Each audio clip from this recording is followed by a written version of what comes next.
Good morning to all. Welcome to Karnataka LMS e-content. I am Nagaveni Invi, Assistant Professor of English, the Department of Collegiate and Technical Education. In today's class, I am going to explain Chapter 6 from Book 5 of the novel The Return of the Native, written by Thomas Hardy, prescribed by the University of Mysore. So the second year BA optional English CBCS course 4th semester 2020-21. The title of the paper is Victorian Fiction. Thomasin argues with her cousin and he writes a letter. Eobred stays at Bloom's End in the hope of Eustatia's return. Eustacia has gone off. She has left Clem and she has gone to her grandfather's house. ಬಿಟ್ಬಿಟ್ಟು ಹೊಟ್ಟೋದ್ಲು ಜಗಳ ಆದಮೇಲೆ. ಆದರೆ ಇವನು Clym thinks that she will return. He is waiting there at Alderworth at Bloom's End. ಅಮ್ಮನ ಮನೆಗೆ shift ಆಗಿದ್ದಾನೆ ಅವನು. He stayed at Alderworth for more than a week. ಅಲ್ಲಿಗೆ ವಾಪಸ್ ಬರ್ತಾಳೆ ಅಂತ he stays there for more than a week, spending his time in work. ಕೆಲಸ ಮಾಡ್ತಾ ಕಾಲ ಕಳೀತಾನೆ. But he is not happy. Though he works he is not happy. ಮುಂಚೆ Eustacia ಇರ್ತಿದ್ಲಲ್ಲ, ಅವಳ ಕಡೆ ಗಮನ ಇರ್ತಿರಲಿಲ್ಲ, ಕೆಲಸದ ಕಡೆ ಗಮನ ಇರ್ತಿತ್ತು. ಯಾಕೆಂದರೆ ಸಂತೋಷ ಇರ್ತಿತ್ತು. ಇಷ್ಟೇಷ ಬಗ್ಗೆ ನನಗೇನು ಜಗಳ ಇರಲಿಲ್ಲ. ಈಗ ವರ್ಕಲ್ಗೆ ಸಂತೋಷ ಇರ್ತಿತ್ತು, ಈಗ ವರ್ಕಲ್ಲೂ ಸಂತೋಷ ಇಲ್ಲ. He is constantly on the watch for Eustacia. ಒಂದೇ ನಿರಂತರವಾಗಿ ಏನೇ ಕೆಲಸ ಮಾಡ್ತಿರ್ಲಿ, ಇಷ್ಟೇಷ ಬಂದ್ಲು ಅಂತ will be watching her in order to help her to know where he has moved. ಅವಳು ಬರಲಿಲ್ಲ, ಕೊನೆಗೆ he has to move to the Bloom's End. So in order to help her to know where he has moved, in case if she returns, ಅವಳಿಗೆ ಗೊತ್ತಾಗಲಿ ಅವನು ಎಲ್ಲಿಗೆ ಹೋಗಿದ್ದಾನೆ ಅಂತ ಅಂದ್ಬಿಟ್ಟು he has ordered a notice board to be affixed to the garden gate at Alderworth. ಆಲ್ಡವರ್ತ್ನ ಒಂದು ಗೇಟ್ಗೆ ಒಂದು notice ಬೋರ್ಡನ್ನು ರೆಡಿ ಮಾಡ್ತಾನೆ, signifying in white letters whether he has removed. And ಅದರಲ್ಲಿ ವೈಟ್ ಲೆಟರ್ಸಲ್ಲಿ ಬರೀತಾನೆ the place where he has moved ಅದನ್ನು. When a leaf has floated to the earth, he turns his head. ಎಷ್ಟು ಮಟ್ಟಿಗೆ he is watchful of Eustacia's arrival ಅಂತಂದರೆ, ಒಂದು ಎಲೆ ಬೇರೆ ಶಬ್ದ ಆದರೂ use turn that side if she has come ಅಂತ. ಅವಳ ಹೆಜ್ಜೆ ಶಬ್ದ ಏನು ಅಂತ. Thinking it may be her footfall. A bird searching for worms in the mould of the flower bed sounds like her hand on the latch of the gate. ಯಾವುದೋ ಒಂದು ಹಕ್ಕಿ flower ಬೆಡ್ಸಲ್ಲಿ ಹುಳ ಹುಡ್ಕೋಂಥ ಶಬ್ದ ಬಂದರೆ he thinks that is the sound of the latch of the door. ಬಾಗಿಲಿನ ಚಿಲಕದ ಶಬ್ದ, ಇಷ್ಟೇಷ ಬಂದುಬಿಟ್ಲು ಅಂತ ಆ ಕಡೆ ತಿರುಗಿ ನೋಡೋ ಹಾಗೆ ಅನಿಸುತ್ತೆ. ಆ್ಯಂಡ್ ಅಟ್ ಎ ಡಸ್ಕ್, ಮುಸ್ಸಂಜೆಲಿ, when soft strange ventriloquism come from holes in the ground there will he fancies that they are Eustacia standing without and breathing wishes of reconciliation. ಅಲ್ಲಿ ದಿಸ್ ವೆಂಟ್ರಿಲಾಕ್ವಿಸ್ ಸಂಜೆ ಹೊತ್ತು ಬಂದರೆ ಅವನು ಅಂದ್ಕೊಳ್ತಾನೆ, ಓ ಇಷ್ಟೇಷಿಯಾ ಬಂದುಬಿಟ್ಲು, ಅವಳು ನಿಂತಿದ್ದಾಳೆ ಬಂದು, and she wishes for reconciliation, ರಾಜಿ ಮಾಡ್ಕೊಳಕ್ಕೆ ಬಂದಿದ್ದಾಳೆ ಅಂತ ಓಡಿ ಬರ್ತಾನೆ. Up to this hour he has preserved in resolve not to invite her back. ಕಾಯ್ತಾನೆ ಒಂದು ವಾರ ಕಾಯ್ತಾನೆ, ಶಿ ವಿಲ್ ಕಮ್ ಬ್ಯಾಕ್ ಅಂತ. In this way when she doesn't return and he persevered in resolve in not to invite her back. ಕಷ್ಟಪಟ್ಟು ಅವಳನ್ನ ವಾಪಸ್ ಕರೆಯೋದು ಬೇಡ ಅಂತ ಕಷ್ಟಪಟ್ಟು ಮನಸ್ಸು ಬಿಗಿ ಹಿಡಿತಾನೆ. At the same time the severity with which he has treated her lulled the sharpness of his regret for his mother. At the same time the severity, ಎಷ್ಟು ಸಿವಿಯರ್ ಆಗಿ ಅವಳನ್ನು, ತುಂಬ ಎಷ್ಟು ತೀಕ್ಷ್ಣವಾಗಿ ಅವಳನ್ನು, ಕ್ರೂರವಾಗಿ ಅವಳನ್ನು ಟ್ರೀಟ್ ಮಾಡ್ದ. ಅವಳ ಮೇಲೆ ತನ್ನ ಎಲ್ಲ ಕೋಪನ ಕಕ್ಕಿದ ಮೇಲೆ ಅಷ್ಟು ಸಿವಿಯರ್ ಆಗಿ lulled the sharpness of his regret for his mother. ನಮ್ಮ ಅಮ್ಮನ ಕಳ್ಕೊಂಡ್ಬಿಟ್ನಲ್ಲ ಅನ್ನೋ ದುಃಖ ಇತ್ತಲ್ಲ, ಅದು ಸ್ವಲ್ಪ ಕಡಿಮೆ ಆಯ್ತು ಈಗ ಅವನಿಗೆ ಅವಳ ಮೇಲೆ ಕೋಪ ತೋರಿಸ್ಕೊಂಡ್ಮೇಲೆ. ನೋಡಿ, ಯಾರ್ದೋ ಕೋಪಕ್ಕೆ ಯಾರ್ಯಾರೋ ಬಲಿ ಆಗಬೇಕು, ಯಾರೋ ಸಮಾಧಾನ ಆಗ್ತಾರೆ, ಅದರದ್ದು ಬಲಿ ಪಶು ಇನ್ಯಾರೋ ಆಗಿರ್ತಾರೆ. And awake some of his old solicitude for his mother supplanter. Now his mother supplanter is Eustacia. So now he is awakened, he is realised that there is no mistake of Eustacia in that case ಅಂತ. ಈಗ ಅವಳ ಬಗ್ಗೆ ಒಂದು ರೀತಿಯ ಅವಳನ್ನ ಮೃದು ಭಾವನೆ ಬಂದಿದೆ, ಅವಳನ್ನ ಕರಿಬೇಕು ಅನ್ನೋ ಭಾವನೆ ಬಂದಿದೆ. Harsh feelings produce harsh usage. ಯಾವಾಗಲೂ ಅಷ್ಟೇ, ನಾವೇನು ಕೊಡ್ತೀವೋ ಅದು ನಮಗೆ ಸಿಗುತ್ತೆ. Harsh feelings produce harsh usage. ಮನಸ್ಸಿನ ಒಳಗಡೆಯ ಭಾವನೆಗಳು ಹಾರ್ಶ್ ಇದ್ದರೆ ಅದರ ಪ್ರೊಡಕ್ಷನ್ ಅಂದರೆ ವ್ಯಕ್ತಪಡಿಸೋ ವಿಧಾನ ಕೂಡ ಹಾರ್ಶ್ ಇರುತ್ತೆ, ಹಾರ್ಶ್ ಯೂಸೇಜ್. ಆ್ಯಂಡ್ ಭಾವನೆಗಳು ಕಠಿಣವಾಗಿದ್ದರೆ ಪದಗಳು ಕೂಡ ಕಠಿಣವಾಗಿರ್ತವೆ. And this by reaction. ಪದಗಳು ಕಠಿಣವಾದಾಗ ರಿಯಾಕ್ಷನ್ ಕೂಡ ಕಠಿಣವಾಗೇ ಬರುತ್ತೆ. ಅದೇ ಇವ್ರದ್ದು ಥಿಯರಿ ಆಫ್ ರಿಲೇಟಿವಿಟಿ, E=mc² ಇರಬೇಕದು ಐನ್ಸ್ಟೀನ್. ನೀವು ಒಂದು ಬಾಲನ್ನು ಎಷ್ಟು ಫೋರ್ಸಾಗಿ ಹೊಡಿತೀರೋ ಅದು ನಿಮ್ಗೆ ಅಷ್ಟೇ ಫೋರ್ಸಾಗಿ ವಾಪಸ್ ಬರುತ್ತೆ, ಅಷ್ಟೇ ಬೂಮರ್ಯಾಂಗ್ ಆಗುತ್ತೆ. ನಾವು ಕೊಟ್ಟಿದ್ದು ನಮ್ಗೆ ವಾಪಸ್ ಬಂದೇ ಬರಬೇಕು. ವಿವೇಕಾನಂದರು ಅದನ್ನೇ ಹೇಳ್ತಾರೆ, ನೀವೇನು ಕೊಡ್ತೀರಾ ಅದು ಬಡ್ಡಿ ಅಲ್ಲ, ಚಕ್ರ ಬಡ್ಡಿ ಸಮೇತ ನಿಮ್ಗೆ ವಾಪಸ್ ಬಂದೇ ಬರುತ್ತೆ. ಆದ್ದರಿಂದ ಆಲ್ವೇಸ್ ಗಿವ್ ಗುಡ್ ಅಂತ. ನೀವು ಆಲ್ವೇಸ್ ಯು ಥಿಂಕ್ ಗುಡ್. ನಿಜವಾದ ಧರ್ಮ ಅಂದರೆ ಒಳ್ಳೆಯವರಾಗುವುದು, ಒಳ್ಳೆಯವರಾಗಿ ಬದುಕುವುದು, ಒಳ್ಳೆಯವರಾಗಿರುವುದು, ಒಳ್ಳೆಯದಕ್ಕೆ ಸಹಕಾರ ಕೊಡುವುದು. ನಮಗೆ ಒಳ್ಳೆಯದು ಮಾಡಲಿಕ್ಕೆ ಆಗೋದಿಲ್ವಾ, ಕೈ ಕಟ್ಟಿ ಸುಮ್ಮನೆ ನೋಡುತ್ತಾ ಕುಳಿತುಕೊಳ್ಳುವುದು ಅಷ್ಟೇ. ಏಕೆಂದರೆ ನಾವೇನು ಕೊಡ್ತೀವಿ ಅದು ನಮ್ಗೆ ವಾಪಸ್ ಬಂದೇ ಬರುತ್ತೆ, ಬಡ್ಡಿ ಎಲ್ಲ ಚಕ್ರ ಬಡ್ಡಿ ಸಮೇತ. ಆದ್ದರಿಂದ ನೀವೇನನ್ನೇ ಮಾತಾಡುವ ಮುಂಚೆ, ಏನೇ ಕೆಲಸ ಮಾಡೋ ಮುಂಚೆ ಎಚ್ಚರಿಕೆ ಇರಲಿ, ಅದರ ಪರಿಣಾಮದ ಬಗೆಗೂ ಸ್ವಲ್ಪ ಆಲೋಚನೆ ಮಾಡಬೇಕು ಅಂತ ಹೇಳ್ತಾರೆ. ಹಾಗೆ reaction quenches the sentiment that gives its birth. By reaction quenches the sentiment that it gives birth. The more he reflects, the more he softens. ಎಲ್ಲ ಆಗೋಯ್ತು. ಈಗ he is reflecting whatever has happened. ಅವನು ಯೋಚನೆ ಮಾಡ್ತಾ ಅವನು ಮತ್ತೆ ಮರು ಆಲೋಚನೆ ಮಾಡ್ತಾ he becomes softened, ಮೃದುವಾಗ್ತಾನೆ. But to look upon his wife as innocence in distress is impossible. ಆದರೆ ತನ್ನ ಹೆಂಡತಿ ಈ ಘಟನೆಯಲ್ಲಿ, ಈ ದುಃಖದಲ್ಲಿ ಇನ್ನೋಸೆಂಟ್ ಅಂತ ಅವನು ಅಂದ್ಕೊಳ್ತಾ ಇಲ್ಲ. To think of her as an innocent being in this incident, no, it's impossible for him to think like that. He can ask himself whether he has given her quite time enough. But ಅಂದ್ಕೊಳ್ತಾನೆ, you would have given her quite time enough. ಅಲ್ಲಿ ವಿಷಯ ಗೊತ್ತಾದ ತಕ್ಷಣ ಓಡ್ ಬಂದು ಏನು ಹಿಂಗೆ ಮಾಡಿದಂತೆ ಅಂತ ಹಂಗೆ ಹಾರಿ ಮೈ ಮೇಲೆ ಬಿದ್ದು ಜಗಳ ಮಾಡೋದಕ್ಕಿಂತ would have given her quite time, ಸ್ವಲ್ಪ ಸಮಯ ಕೊಟ್ಟಿದ್ರೆ ಅವಳೇ ತಾಳ್ಮೆಯಿಂದೆಲ್ಲ ಹೇಳ್ತಿದ್ಲು ಅನಿಸುತ್ತೆ. If he has not come a little too suddenly, it was unexpected, it was too suddenly he had come upon her and on that somber morning, ಅದು ಬೆಳಗ್ಗೆ ಅವಳು ಅವಾಗ ತಾನೇ ಎದ್ದು ಬಂದ. ಸಡನ್ನಾಗಿ ಅವನು ರೂಮ್ ಒಳಗಡೆ ಬರ್ತಾನೆ, ನಿರೀಕ್ಷೆ ಇರಲಿಲ್ಲ. ಎದ್ದು she was still in Har night dress and she was dressing up. ಅವ್ನು ಬಂದ್ಬಿಡ್ತಾನೆ ಒಳಗೆ ಅಂತ ಅವಳು ಬಟ್ಟೆಗಳನ್ನ ಕಂಡೆ ಮುಂದೆ ಅಂದ್ಕೊಂಡು ಸರಿ ಮಾಡ್ಕೋತಾ ಇದ್ಲು. ಸಡನ್ನಾಗಿ ಎಂಟ್ರಿ ಆಗಿ ಅವನು ಆ ಥರ ಅಂದಾಗ she might have really shocked. ಅದು ಬಿಟ್ಟು ನಿಧಾನವಾಗಿ ಅವಳು ಕೇಳಿದ್, ನೋಡಿ ಎಲ್ಲವೂ ಹೇಗೆ ಒಂದು ಕೆಲಸ ಆಗ್ಬೇಕಂದ್ರೆ ಸಮಯ, ಮನೋಭಾವ ನಮ್ಮದಷ್ಟೇ ಅಲ್ಲ, ನಾವು ಯಾರನ್ನ ಯಾವ ಕೆಲಸಕ್ಕಾಗಿ ಅಪ್ರೋಚ್ ಮಾಡಿರ್ತೀವಿ, ಅವರ ಮನಸ್ಥಿತಿ ಏನು, ಅವರ ಸಮಯ ಏನು, ಅವರು ಯಾವ ನಮ್ಮ ಮಾತನ್ನು ಕೇಳಿಸ್ಕೊಳ್ಳೋ ಸ್ಥಿತಿನ ಎಲ್ಲವನ್ನೂ ಗಮನಿಸಬೇಕು. ಆಗ ಮಾತ್ರ ಒಂದು ಕೆಲಸ ಪರಿಪೂರ್ಣವಾಗಿ ಆಗ್ಲಿಕ್ಕೆ ಸಾಧ್ಯ. ಒಳ್ಳೇದಿರಲಿ ಕೆಟ್ಟದಿರಲಿ, ಏಕದಮ್ಮ ಅದೇ ಹೇಳ್ತೀವಲ್ಲ, ಎತ್ತೀತು ಅಂದರೆ ಕೊಟ್ಟಿಗೆ ಕಟ್ಟು ಅಂತ. ಕೋಪದಲ್ಲಿ ಕೊಯ್ದುಕೊಂಡ ಮೂಗು ಆಯ್ತು ಈಗ ಈ ಒಂದು ಕತೆ. The first flush of his anger has failed. Now he is disinclined to ascribe to her more than indiscreet friendship with Wilde. There has not appeared in her manner the signs of dishonor. ಈಗ first anger, there was anger and now it is failed. ಆ ಕೋಪ ಇಲ್ಲ ಈಗ. and he is disinclined to ascribe to her more than an indiscreet relationship with Wilde. ಜೊತೆ ಕೂಡ ಅವಳದು ಅಂತ ಇಂಡಿಸ್ಕ್ರೀಟ್ ಅಂದರೆ ಅನ್ಅಪ್ರೂವಬಲ್ ನಡವಳಿಕೆ ಇಲ್ಲ ಅಂತ ಅವನಿಗೆ ಗೊತ್ತಾಗುತ್ತೆ. ಬೈ ಹರ್ ಮ್ಯಾನರ್ಸ್, ಅವಳ ನಡವಳಿಕೆ, ಅವಳ ರೀತಿ ನೀತಿ ಮಾತುಕತೆಯಿಂದನೇ ವೈಲ್ಡ್ ಜೊತೆಗೆ ಅಬ್ಜೆಕ್ಷನೇಬಲ್ ರಿಲೇಷನ್ಶಿಪ್ ಏನಿಲ್ಲ ಅಂತ ಅವನಿಗೆ ಅರ್ಥ ಆಗುತ್ತೆ, ಇವಾಗ ಅರ್ಥ ಆಗುತ್ತೆ. There has not appeared in her manner the signs of ಡಿಸ್ಆನರ್.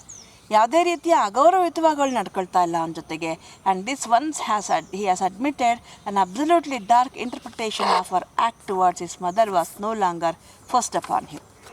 Now ಈಗ an absolutely that dark incident of setting out his mother, ಅದು ಅವನಿಗೆ no longer forced upon him. ಅವನೀಗ ಅದನ್ನು ಕೂಡ ತನ್ನ ಮೇಲೆ ಅಥವಾ ಅವಳ ಮೇಲೆ ಆರೋಪಿಸ್ತಾ ಇಲ್ಲ. On the evening of the 5th November his thoughts of Eustacia are intense. 5th November his thoughts of Eustacia are intense. ತೀವ್ರವಾಗಿ ಅವಳ ಬಗ್ಗೆ ಯೋಚನೆ ಮಾಡ್ತಿದ್ದಾನೆ, ಯಾಕಂದ್ರೆ ಅವತ್ತೇ ಅವಳನ್ನು ಭೇಟಿ ಮಾಡಿದ್ದು ಅವನು ಮೊದಲನೇ ಬಾರಿಗೆ. The tender words they exchanged all day long in the past echoed like the diffused murmur of seashore. ಇಳಿಮುಖವಾದ ಸಮುದ್ರದ ಒಂದು ಅಲೆಗಳ ಗುಣಗುಣಿತ ಶಬ್ದದಂತೆ ಗುಣಗುವ ಶಬ್ದದಂತೆ ಅವಳೊಂದಿಗೆ ಅವನು ಆ ಎಗ್ದನ್ ಹೀಟ್ ಮೇಲೆ ಓಡಾಡಿದ್ದು, ಅವಳೊಂದಿಗೆ ಕಳೆದ ಮಾತುಕತೆ ಎಲ್ಲವೂ ಕಿವಿಯಲ್ಲಿ ಗುನುಗಿಸ್ಲಿಕ್ಕೆ ಶುರುವಾಯಿತು. He thinks now that she might have brought herself to communicate with him before then and confess honestly what Wildey was to her. ಅವನು ಅಂದ್ಕೊಂಡ, I would have given her a chance to communicate with him before then and to confess honestly what Wildey was to her. Wildey ಅವಳಿಗೇನು ಅಂತ ಅವಳಿಗೆ ಅವನ ಜೊತೆ ಕೂತ್ಕೊಂಡು ಮಾತಾಡಲಿಕ್ಕೆ ಸಮಯಾವಕಾಶ ಕೊಡಬೇಕಾಗಿತ್ತು ನಾನು. ಅದನ್ನು ಅವಳಿಗೆ ಕೊಟ್ಟಿಲ್ಲ, ಚಾನ್ಸೇ ಕೊಟ್ಟಿಲ್ಲ ಅವಳಿಗೆ ಮಾತಾಡೋಕ್ಕೆ. ಎಲ್ಲರೂ ಅಷ್ಟೇ, ಅವಳಿಗೆ ಮಾತಾಡೋಕ್ಕೆ ಚಾನ್ಸ್ ಕೊಡಲ್ಲ. ಅವರೇ ಒಂದು ನಿರ್ಧಾರಕ್ಕೆ ಬಂದ್ಬಿಡ್ತಾರೆ, judgemental, she is like that and she should be treated like that ಅನ್ನೋ ಥರದಲ್ಲಿ. And he decides to visit his cousin Thomasin and her husband on that night and allude the cause of the separation between Eustacia and himself, and he finds an opportunity, keeping silence on the fact that there was a third person in his house when his mother was turned away. On that day itself, he wanted to meet Thomasin and her husband and tell the separation of and the reason of their separation to Thomasin and her husband, and to avoid this the information that there was another man when his mother had knocked on the door within the house ಅಂತ ಅದೊಂದು ಮಾಹಿತಿನ ಮುಚ್ಚಿಡೋಣ, ಯಾಕೆ ಅಲ್ಲಿದ್ದು ವೈಲ್ಡಿವೇ ಆಗಿರೋದ್ರಿಂದ ಥೊಮಾಸಿನಿಗೆ ಬೇಜಾರಾಗುತ್ತೆ ಅಂತ ಅಂದ್ಕೊಳ್ತಾನೆ. And if it proves that Wildey was innocently there, he will doubtless openly mention it. ಇವನು ಮೆನ್ಷನ್ ಮಾಡಲ್ಲ. ಇನ್ ಕೇಸ್ ವೈಲ್ಡಿ ಅಲ್ಲಿದ್ದರೆ, ಅಯ್ಯೋ ನಿಮ್ಮ ತಾಯಿಯವ್ರು ಬಂದಾಗ ನಾನು ಅಲ್ಲಿದ್ದೆ ಅಂತ innocently if he voluntarily accepts, that means he had no bad intention. Wildeve ಅಲ್ಲಿದ್ದರೂ ಕೂಡ ಎಷ್ಟೇಷಿಯಾಗಿ ಬ್ಯಾಡ್ ಇಂಟೆನ್ಷನ್ ಇಲ್ಲ ಅಂತ ನನಗೆ ರಿಯಲೈಸ್ ಆಯಿತು. ಆದರೆ ವೈಲ್ಡಿವಿಗೆ ಬ್ಯಾಡ್ ಇಂಟೆನ್ಷನ್ ಇಲ್ಲ ಅಂತ ಗೊತ್ತಾಗಬೇಕಂದ್ರೆ ಅವನು ಹೇಳಲ್ಲ ಅದನ್ನು, ಅಮ್ಮ ಹಿಂಗೆ ಆಯಿತು ಈ ಕಾರಣ ಅಂತ. ಆಗ ಅವನಲ್ಲಿ ಇದ್ದಿದ್ರೆ ಖಂಡಿತ ಅವನು ಒಪ್ಕೋತಾನೆ, ನಾನು ಅಲ್ಲೇ ಇದ್ದೆ, ಆ ಥರದ್ದೇನು ಇಲ್ಲ ಅನ್ನೋ ಥರದಲ್ಲಿ ಅವನು ಹೇಳ್ತಾನೆ. And Wildeve being if he were there then with unjust intentions, ಅಲ್ಲಿ ಅನ್ಜಸ್ಟ್ ಇಂಟೆನ್ಷನ್ಸಿಂದ ಇದ್ದರೆ Wildeve being a man of quick feeling may possibly say something to reveal the extent to which Eustacia is compromised. At least ಆ ಥರದವನಾಗಿದ್ದರೆ he will reveal the extent to which Eustacia is compromised. When he reaches there, he finds only Thomasin, Wildey being at the time on his way to Mysore, seeing the bonfire lit by Charlie. ಅಲ್ಲಿ ಭೇಟಿ ಕೊಟ್ಟಾಗ Thomasin ಮಾತಾಡ್ತಾಳೆ, where is Wildeve? Wildeve has been to Mysore rain barrow after seeing the bonfire lighted by Charlie. Thomasin is glad and takes him to inspect the sleeping baby. ಅವ್ನು ನೋಡಿಬಿಟ್ಟು she takes him to the sleeping baby and he informs her that he is not in Alderworth then and Eustacia is not living with him ಎಲ್ಲ ಹೇಳ್ತಾನೆ. He relates her his visit to Susan and this boy and his revelation, ಆ ಹುಡುಗ ಹೇಳಿದ್ದು ಎಲ್ಲ ಹೇಳ್ತಾನೆ. The result of his charging Eustacia with leave having wilfully and heartlessly done the deed. Eustaciaಗೆ ಬೈದಿದ್ದು wilfully and heartlessly, ಬೇಕಂತಾನೆ ಹಾರ್ಟ್ಲೆಸ್ಲಿ ನಿರ್ದಯವಾಗಿ ನಮ್ಮ ತಾಯಿನ ಆಚೆ ಹಾಕಿದ್ಯಾ ಅಂತ ಬೈದಿದ್ದರ ಪರಿಣಾಮ ಏನಾಯಿತು, ಶಿ ಹ್ಯಾಸ್ ಲೆಫ್ಟ್ ಹಿಮ್ ಅಂತ ಅನ್ನೋದನ್ನು ಹೇಳ್ತಾನೆ. He suppress the mention of Wildeve's presence with her. Wildeve ಆ ಸಮಯದಲ್ಲಿ ಮನೇಲಿದ್ದ ಅನ್ನೋದನ್ನು ಮಾತ್ರ ಹೇಳಲ್ಲ ಥೊಮಾಸಿನ್ಗೆ. Thomasin says it terrible to accuse Eustacia in hot haste. Really your terrible Clym. In such a hot haste you have accused her. ಹಿಂದೆ ಮುಂದೆ ನೋಡಿದೆ ಅವಳನ್ನು ಹೋಗಿ ಆ ಥರ ನಿಂತಿದೆಯಲ್ಲ, ನಿಜಕ್ಕೂ ಭಯಂಕರ ತಪ್ಪು ಇದು Clym. I quote and unquote, were you too cruel? ನೀನು ಇಷ್ಟೊಂದು ಕ್ರೂರಿ ಆಗಿಬಿಟ್ಯಾ Clym? Or is she really so wicked as she seems? ಅಥವಾ ನಿಜವಾಗ್ಲೂ Eustacia ಅವಳು ಕಾಣೋ ಎಲ್ಲ ಹೇಳ್ತಾರಲ್ಲ ಆ ರೀತಿ ನಿಜವಾಗ್ಲೂ ಅಷ್ಟೊಂದು ವಿಕೆಟ್ ದುಷ್ಟ ಹೆಂಗ್ಸ? ಅಥವಾ ನೀನು ಕ್ರೂಯಲ್ ಆಗಿಬಿಟ್ಯಾ? ನೀನು ಹೆಂಗೆ ಅದು ಆ ರೀತಿ ತೀರ್ಮಾನಕ್ಕೆ ಬಂದುಬಿಟ್ಟೆ Clym? She tells him to make it up. ಏನಾರು ಮಾಡಿ you make it up the quarrel, ಜಗಳನ್ನ ನೀನು ಸರಿಪಡಿಸ್ಕೊಂಬಿಡು. She doubts if such deadly quarrel can never be made up. ಈ ಥರ ಡೆಡ್ಲಿ ಕಾರಲ್ ಅವಳು ಮನೆ ಬಿಟ್ಟೋಗೋ ಮಟ್ಟಕ್ಕೆ ನೀನು ಜಗಳ ಆಡಿದ್ಯಾ ಅಂತಂದರೆ how much of cruelty you might have laid on her, how much severity with how much of harsh treatment, severe treatment you might have used on her. So ಈ ಥರ deadly quarrel I think can never be made up. She says that there are ways if they both wished. ಅಲ್ಲಿ ದಾರಿಗಳಿದೆ, ಇಬ್ಬರು ಇಷ್ಟಪಡೋ ದಾರಿ. Klim says that he does not know if Eustacia wishes to make it up. Klim ಹೇಳ್ತಾನೆ, I am ready to make up the quarrel, but he doesn't know if Eustacia is going to make it up because she has not sent a word to him by that time. ಇಷ್ಟೊತ್ತಿಗೆ ಅವಳು ಏನಾದ್ರು ಹೇಳಿ ಕಳಿಸ್ಬೇಕಾಗಿತ್ತು, ಏನು ಒಂದು letter ಕಳಿಸಿಲ್ಲ, ಯಾರ ಕೈಲಿ ಹೇಳಿ ಕಳಿಸಿಲ್ಲ. She tells him to send words to her if she wishes to make it up. ನೀನೇ ಒಂದು ಮಾತು ಲೆಟ್ರ್ ಕಳಿಸ್ಬಿಡು, ಯಾರ ಕೈಲಿ ಹೇಳಿ ಕಳಿಸ್ಬಿಡು, ಜಗಳನ್ನ ನಾವು ಸರಿಪಡಿಸ್ಕೊಳ್ಳೋಣ, ರಾಜಿ ಮಾಡ್ಕೊಳ್ಳೋಣ ಅಂತ. She consoles him that Eustacia might not have known that anything serious would come out of it. Probably Eustacia, ಅದಕ್ಕೆ ಹೇಳಿದ್ರು ಎಂಪಥೆಟಿಕ್ಕಾಗಿ ಯೋಚನೆ ಮಾಡಬೇಕು ಅಂತ. ಒಬ್ಬ ವ್ಯಕ್ತಿ ಏನಾರು ಹಂಗೆ ಮಾಡುವಾಗ ಅವ್ರ ಜಾಗದಲ್ಲಿ ನಾನಿದ್ರೆ ಏನು ಮಾಡ್ತೀನಿ, ಏನಾಗ್ತಿತ್ತು, ಆ ಎಂಪಥೆಟಿಕ್ಕಾಗಿ ಯೋಚನೆ ಮಾಡಿದಾಗ ನಾವು ಅವ್ರನ್ನ ಅರ್ಥ ಮಾಡ್ಕೊಳ್ತೀವೋ ಇಲ್ಲೋ ಗೊತ್ತಿಲ್ಲ, ಅಟ್ಲೀಸ್ಟ್ ಸಿಚುವೇಶನ್ ಅರ್ಥ ಮಾಡ್ಕೊಳ್ತೀವಿ, ಅದರ ಅರ್ಧ ಪರಿಣಾಮ ಇದೆಯಲ್ಲ, ರಿಯಾಕ್ಷನ್ನು ಅದು ಕಡಿಮೆ ಆಗುತ್ತೆ. ತಮಾಷೆ ಕೆಲಸ ಮಾಡ್ತಿದ್ದಾಳೆ, ಬಹುಶಃ ಯುಸ್ಟೇಷಿಯಾಗೆ ಗೊತ್ತಿಲ್ಲ ಅನಿಸುತ್ತೆ ಅದ್ರ ಪರಿಣಾಮ ಈ ಥರ ಆಗ್ಬೋದು ಅಂತ. ಯಾರಿಗೆ ಗೊತ್ತಿರುತ್ತೆ ಇದರಿಂದ ಏನಾಗೋದು, ಅವಳಿಗೆ ಒಂದು ಕಾರಣ ಇದೆ, ಅತ್ತೆಗಳನ್ನ ಕಂಡ್ರೆ ಆಗಲ್ಲ, ಬಂದಿದ್ದಾರೆ, ನಿನ್ನ ಮುಖ ನೋಡಲ್ಲ, ನಾನು ಜಗಳಾಡಿದ್ದಾರೆ ಅವತ್ತು, ಆಮೇಲೆ ಏನೆಲ್ಲ ಬೈದು ಕಳಿಸಿದ್ರು ಅವತ್ತು ರೈನ್ ಬಾರೋ ಮೇಲೆ.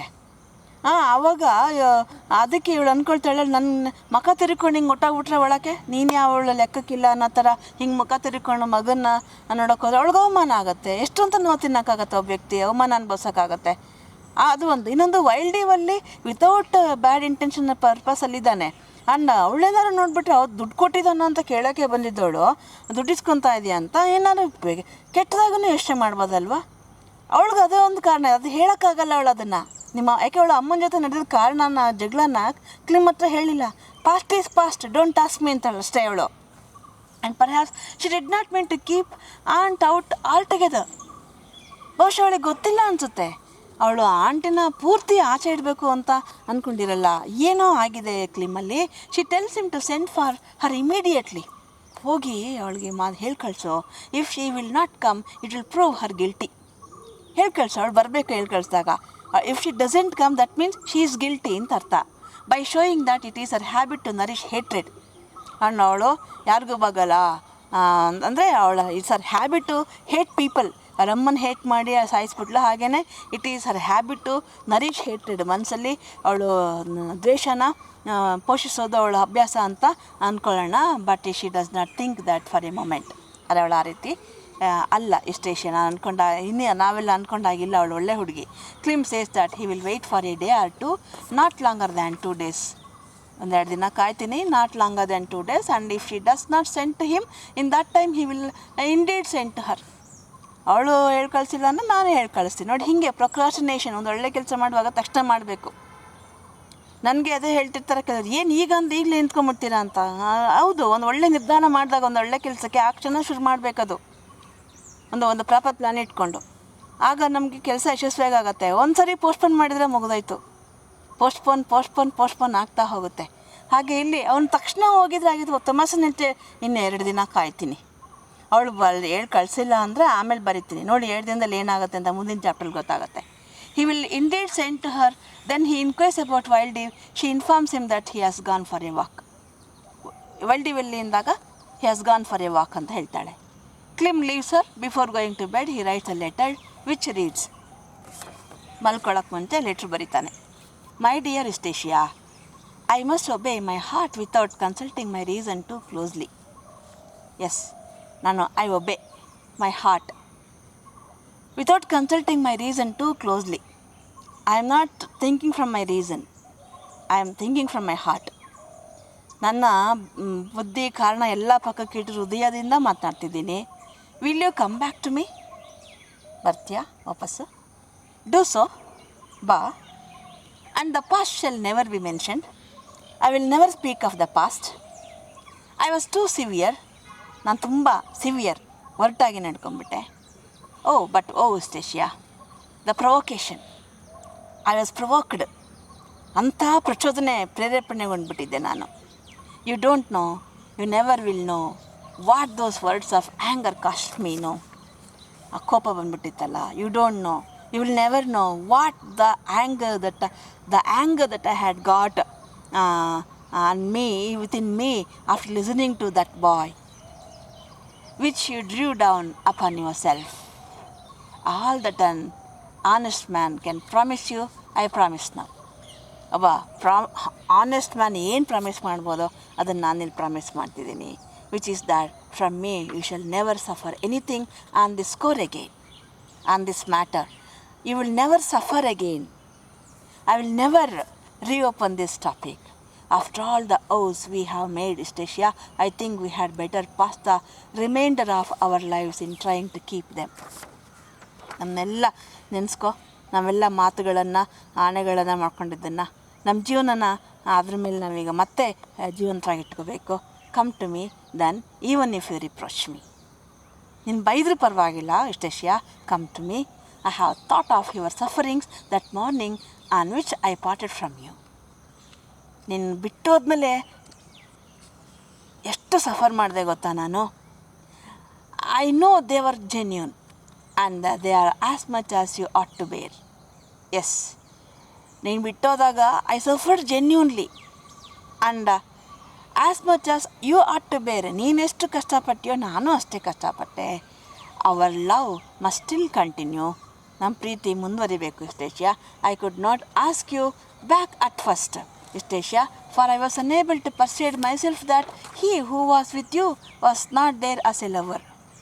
ನಾನು ಯಾಕೆ ನಿನ್ನ ಇಷ್ಟು ದಿನ ಕರೆದಿಲ್ಲ ಅಂತಂದರೆ, I was unable to persuade myself that the fellow who was with you was not your lover. ನೀನು ಬೇರೆ ಯಾರನ್ನ ಲವ್ ಮಾಡ್ತಿರ್ಬೋದು, ನಿನಗೆ ನಾನು ಬೇಕಾಗಿಲ್ಲದೆ ಇರ್ಬೋದು ಅನ್ನೋ ಥಾಟಲ್ಲೇ ಇದ್ದೆ. ನನಗೆ ನಾನು ಕನ್ವಿನ್ಸ್ ಮಾಡ್ಕೊಳ್ಳೋಕ್ಕೆ ಆಗಿಲ್ಲ that fellow was not your lover and you are not in love with him ಅಂತ. ಈಗ ನಾನು ಕನ್ಫರ್ಮ್ ಆಯಿತು ಮತ್ತೆ ಮತ್ತೆ ರಿಫ್ಲೆಕ್ಟ್ ಮಾಡಿದಾಗ, your manners were not dishonourable and you are not in love with that fellow. ಎಲ್ಲ ಅರ್ಥ ಆಯಿತು. ಯು ಸ್ಟಿಲ್ ಲವ್ ಮೀ, ನನಗೆ ಇವಾಗ ಅರ್ಥ ಆಯಿತು. So I am confirm that he was not your lover. That's why I am sending you these words to come back. But if you will come and explain distracting appearances, I do not question that you can show your honesty to me. You come here, you may show your distracting appearances. I will not question, and you can show your honesty to me. ನೀನು ಇಲ್ಲಿ ಬಂದು ನೀನು ಯಾವ ರೀತಿಯಲ್ಲಿ ಬೇಕಾ ನೀನು ಪ್ರಾಮಾಣಿಕವಾಗಿ ನೀನು ನಡ್ಕೊಂಡ್ರೆ ಸಾಕಷ್ಟೇ. Why have you not come before? ಯಾಕೆ ನೀನು ನಾನು ಹೇಳೋಕ್ಕೆ ಮುಂಚೆ ಬರಲಿಲ್ಲ? Do you think I will not listen to you? ನೀನು ಅಂದ್ಕೊಂಡಿದ್ಯಾ ನಾನು ನಿನ್ನ ಮಾತು ಕೇಳಿಸ್ಕೊಳ್ಳಲ್ಲ ಅಂತ? Surely not. When you remember the kisses and oaths you exchange under the summer's moon. ಆ ಸಮ್ಮರ್ ಮೂನ್ ಕೆಳಗೆ ಚಂದ್ರನ ಬೆಳಕಿನಲ್ಲಿ ನಾವು ಎಕ್ಸ್ಚೇಂಜ್ ಮಾಡ್ಕೊಂಡಿರ್ತಕ್ಕಂಥ ಮುತ್ತುಗಳು, ಆಣೆಗಳು, ಮಾತುಗಳು, ಪ್ರೀತಿಯ ಮಾತುಗಳು, ಅದೆಲ್ಲ ನೆನೆಸ್ಕೊ. ಖಂಡಿತವಾಗಿಯೂ ನಾನು ಯಾವತ್ತೂ ನಿನ್ನನ್ನು ಆ ರೀತಿ ತಪ್ಪು ತಿಳ್ಕೊಳ್ಳಲ್ಲ. I will listen to you return then. ವಾಪಸ್ ಬಾ and you shall be warmly welcomed. ಹೃತ್ಪೂರ್ವಕವಾಗಿ ಸ್ವಾಗತಿಸ್ತೇನೆ. I can no longer think of you to your prejudice.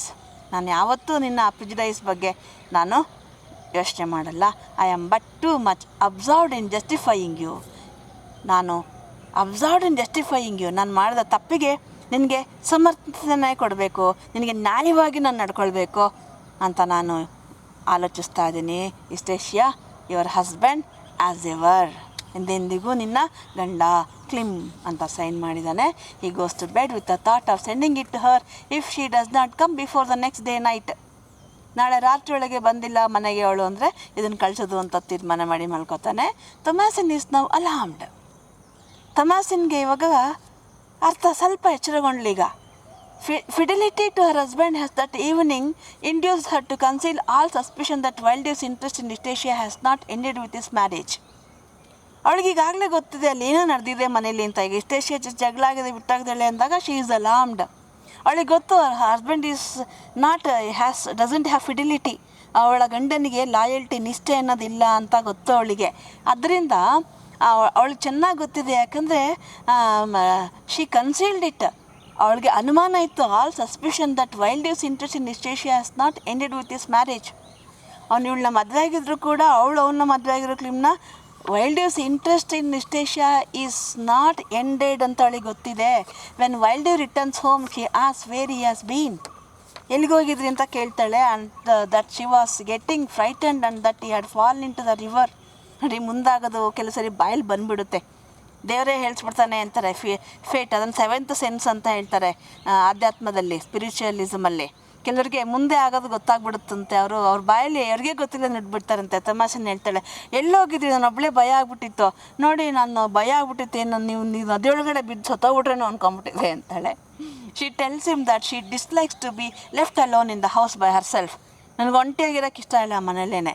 She does not like him vanishing so in the evenings. ಇದಕ್ಕೆ ನನಗೆ ಈವ್ನಿಂಗಲ್ಲಿ ಮಾಯ ಆಗ್ಬಿಡ್ತಿರಲ್ಲ walk ಅಂತ. There is something on his mind. He goes about so gloomily. ಏನೋ ಮನಸ್ಸಲ್ಲಿ ಇಟ್ಕೊಂಡು ತುಂಬ ಗ್ಲೂಮಿಲಿ ಸಾರಫುಲ್ಲಿ ಹೋಗ್ತೀರ ನೀವು ಸೀರಿಯಸ್ ಆಗಿ. And look at the heath, ಹೋಗ್ಬಿಟ್ಟು ಹೀತ್ರ ಕಡೆ ನೋಡ್ತೀರಿ. As if it is somebody's gaol instead of a nice and wild place to walk in. Somebody's jail, ಅದು ಯಾರ್ದೋ ಜೈಲ್ ಏನೋ ಅದು. Instead of it's a nice place to walk in. ಇದೊಂದು ಸುಂದರವಾದ ಜಾಗ ವಾಕ್ ಮಾಡಲಿಕ್ಕೆ ಅನ್ನೋ ಮನೋಭಾವನೆ ಇಲ್ದಲೆ ಇದೇನೋ ಜೈಲೇನೋ ಅನ್ನೋ ಹಾಗೆ ತುಂಬ ಸೀರಿಯಸ್ಸಾಗಿ ಎಲ್ಲೋ ನೋಡ್ಕೊಂಡು ನಿಂತ್ಕೋತೀರಿ ಹೀತ್ ಕಡೆಗೆ ಅಂತ ಕೇಳ್ತಾಳೆ. ಹಿ ಆಸ್ her if she likes Egdon Heath. Egdon Heath ನಿನ್ಗೆ ಇಷ್ಟನಾ? She says that she likes what she is born near to. ನಾನು ಹುಟ್ಟಿರೋದೇ ಇಲ್ಲ ಅಲ್ವಾ, ಯಾಕೆ ಇಷ್ಟಪಡಬಾರ್ದು? She admires its grim old face. ಆ ಎಗ್ದನ್ ಹೀತ್ನ ಗ್ರಿಮ್ ಓಲ್ಡ್ ಫೇಸನ್ನು ನಾನು ಅಡ್ಮೈರ್ ಮಾಡ್ತೀನಿ. Except one unpleasant thing that he never takes her to walk with him. The only one unpleasant thing that Thomasian has on the Egdon Heath is that her husband does not take her for walking in the evening. He goes alone. That's the only unpleasant thing to her about the Egdon Heath. She boldly tells him that she had followed him that evening to see where he was going mysteriously. ಈಗ ಧೈರ್ಯ ಬಂದಿದೆ ಸ್ವಲ್ಪ. ನಾನು ನಿಮ್ಮನ್ನು follow ಮಾಡಿದೆ mysteriously, ನಿಗೂಢವಾಗಿ, ನಿಮಗೆ ಗೊತ್ತಿಲ್ಲದಲೆ. ವೇರ್ ಡು ಯು ಗೋ ಅಂತ, ಎಲ್ಲೋಗ್ತೀರಾ ಅಂತ. And had seen him divert in a certain direction. ಯಾವುದೋ ಡೈರೆಕ್ಷನಲ್ಲಿ ನೀವು ಡೈವರ್ಟ್ ಆಗಿದ್ದನ್ನು ನಾನು ನೋಡಿದೆ, ತಿರ್ಕೊಂಡಿದ್ದನ್ನು. ಹಿ ಆ್ಯಂಗ್ರಿಲಿ ಆಸ್ her what wonderful discovery she did make. ಕೋಪ ಬಂತು. ಹೆಂಡ್ತಿ ತನ್ನನ್ನು ಫಾಲೋ ಮಾಡೋದು ಅಂದರೆ ಎಂಥ ಗಂಡಿಗೆ ಕೋಪ ಬರುತ್ತಲ್ವಾ? ಹಾಂ, ಸೊ ಏನು ಕಂಡಿಡ್ಬಿಟ್ಟೆ ನೀನು, ಅಂಥ ಅದ್ಭುತ, ಎಷ್ಟನೇ ಅದ್ಭುತ ಕಂಡಿಡ್ಬಿಟ್ಟೆ ನೀನು ಅಂತ ಕೇಳ್ತಾನೆ. ಅವಳು ಅಂದರೆ ಕೇಳ್ತೀವಲ್ಲ, ಓಹ್ ಇದು ಪ್ರಪಂಚದ ಎಷ್ಟನೇ ಅದ್ಭುತ ಅಂತ ಕೇಳ್ತೀವಲ್ಲ, ಆ ಥರ ವ್ಯಂಗ್ಯವಾಗಿ ಕೋಪದಿಂದ ಕೇಳ್ತಾನೆ. Thomasin refers to people's talk about his visits to Eustacia to Alderworth. ಜನ ಈಗಾಗಲೇ ಕಿವಿಗೆ ಬಿದ್ದಿದೆ. ಇವರ್ visit to Eustacia to Alderworth, people are talking of that. He angrily demands it out with those talk. ಅದೇನು ಹೇಳು ಯಾರೇನು ಹೇಳಿದ್ದಾರೆ ಅಂತ. She says that she has heard that he used to be very fond of Eustacia. ಜನ ಹೇಳಿದ್ದಾರೆ you are fond of Eustacia ಅಂತ, ನಿಂಗೆ Eustacia ಕಂಡ್ರೆ ತುಂಬ ಇಷ್ಟ ಇತ್ತು ಅಂತ. And nothing more than that, ಅಷ್ಟೇ ಹೇಳಿರೋದು. ಅದಕ್ಕೆ ಅವಳು ನೋಡೋಕೆ ಡೈಲಿ ಹೋಗ್ತೀಯ ಅಂತ ಹೇಳ್ತಾರೆ ಎಲ್ಲ. And I thought not to be angry, and I ought not to be angry. ಅದು ಸತ್ಯ ತಾನೇ? ಯಾಕೆ ಜನನೂ ಮಾತಾಡ್ತಾರೆ, ನೀವು ಹಾಗೆ. ಒಂದು ಗಾದೆ ಇದೆ, ಜನ ಆಡೋದಂಗೆ ಮಗ ಮಾಡೋದಂಗೆ ಅಂತ. ಮಗ ಮಾಡೋದಂಗೆ ಜನ ಆಡೋದಂಗೆ ಅಂತ. ಇನ್ನು ಮಾಡೋದನ್ನು ಅವ್ರು ಹೇಳ್ತಾರೆ, ಕೋಪ ಯಾಕೆ ಮಾಡ್ಕೋಬೇಕು? ಹಾಂ, ಇರೋದನ್ನ ಇದ್ದಂಗೆ ಹೇಳಿದ್ರೆ ಎದ್ದು ಬಂದು ಎದೆಗೋದ್ರಂತೆ. ಹಾಗೆ ವಿಷ್ಣುವರ್ಧನ್ದು ಹಾಡಿದೆಯಲ್ಲ, ಇದ್ದಂಗೆ ಹೇಳಿದ್ರೆ ನೀವೆಲ್ಲ ಎದ್ದು ಬಂದು ಎದೆಗೆ ಒದಿಬೇಡಿ, ಕಂಡಂಗೆ ಹೇಳಿದ್ರೆ ನೀವೆಲ್ಲ ಕೆಂಡಂತ ಕೋಪ ಮಾಡಬೇಡಿ, ಯಾವುದಾದ ದಾರಿಗೆ ಹೋಗಬೇಡ್ರಿ, ಮರ್ವಾದೆ ಇಲ್ಲದೆ ಮರಿಬೇಡಿ ಅಂತ. ಚೆನ್ನಾಗಿದೆ ನೋಡಿ ಅದು, ಜಿಮ್ಮಿಗಲ್ಲು ಸಿನಿಮಾದು. He observes that her eyes are brimming with tears. ಗಮನಿಸ್ತಾನೆ, ಇನ್ನೂ ಜಗಳ ಆಡ್ಬಿಡ್ತಿದ್ದೇನೋ, ಅವಳು ಕಣ್ಣಲ್ಲಿ ನೀರು ತುಂಬ್ಕೊಂಡು ತುಳುಕ್ತಾ ಇದೆ. He says that there is nothing new in that. ಹೊಸದೇನಿಲ್ಲ ಅಲ್ಲಿ. And he does not mean to be rough towards her. ಅವಳ ಬಗ್ಗೆ ಹೊರಟಾಗಿ ನಡ್ಕೊಳಕ್ಕೆ ಇಷ್ಟ ಇಲ್ಲ. ಯಾಕೆ? ಅವ್ನು ತಪ್ಪಿದೆ, ಅವ್ನಿಗೆ ಗೊತ್ತಿದೆ. She needs not cry. ಅವಳು ಹೇಳೋದು ಅವ್ನಿಗೆ ಇಷ್ಟ ಇಲ್ಲ. He decides to drop the subject. ಆ ಸಬ್ಜೆಕ್ಟ್ನಲ್ಲೇ ಡ್ರಾಪ್ ಮಾಡ್ತಾನೆ. ಸೊ ಇಲ್ಲಿ ನಮಗೇನು ಗೊತ್ತಾಯಿತು? Clym consulted his cousin and he is on his way to reconcile his quarrel with Eustacia. Let us see what happens in the next chapter. If you have any question or doubt, please post it in the comment box. Take care. Bye.